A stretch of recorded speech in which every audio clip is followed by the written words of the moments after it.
Hang in there. What? Hang in there, Shan. You know what? I love this job. I love everything about this job, except for these kinds of moments. And I'm surprised that I feel the way that I do. And you guys, like, nothing's even happened.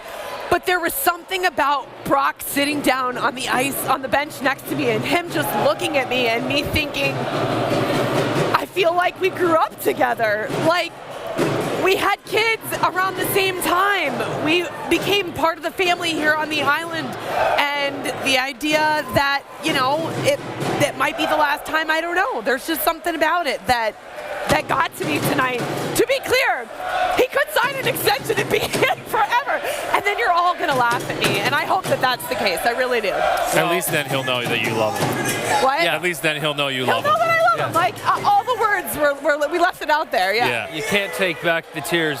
But you're right, Shannon. And who knows? We don't know. No, We're not we don't going to know. speculate. But I think a big part of that, too, is probably you sitting down with him and looking eye to eye. And Brock, my former roommate, a good friend of mine, not an emotional guy in any way at all. He played a phenomenal game. I mean, if that is the last Brock Nelson game, I mean, that is vintage Brock Nelson. That's what I picture in my mind when I think of all the great things that he's done. This team, I wanted to see spirit tonight. Yeah. And here we are. I mean, we felt it. We saw the spirit. I just think, you know, I feel the same way that you do. I just maybe wear it a little differently. I'll go home and probably shed a tear. I mean, probably not, but I mean, probably not. The thing about it is that you're right. You feel like you grow up with people, and you know, I and Hickey and Thomas and the rest of these guys have shared so many special moments with a guy like Brock, and I've watched him, you know, bring his wife over to my house for Christmas like 11 years ago when they were just kids and dating, and now they've got a beautiful family of 4. And you know, the more you think about it, the more you realize how connected you are to these people.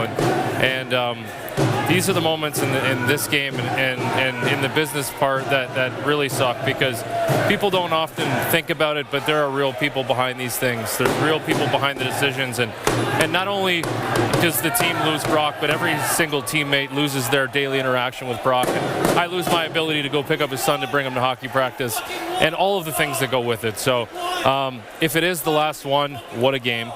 Just a complete package of what he has given this team for more than a decade. You know, I will, if he's gone, I'll miss him tremendously. I'm sure we'll stay in touch, but I'm going to miss him and his family tremendously. And this team and this organization is going to miss him dearly. I'll tell you what, if we get to San Jose and he's still on the team, he's going to be the first interview that I do. and you know what? I think it is a testament, just to kind of wrap up, you know, what you guys were saying is, what a privilege it is to work in this sport and to be a part of this Islanders organization. I know a lot of fans feel the same way, that people always say, what's your favorite part of your job? It's the people I work with, and I can honestly say, having worked with both of you on this side, but also as players, that's a big part of what makes it really fun to work for MSG Networks and to cover the New York Islanders. And I think a lot of that has to do with the culture that you guys as a team formed, you know, more than a decade ago, and hopefully that'll continue to carry in the room for years and years to come.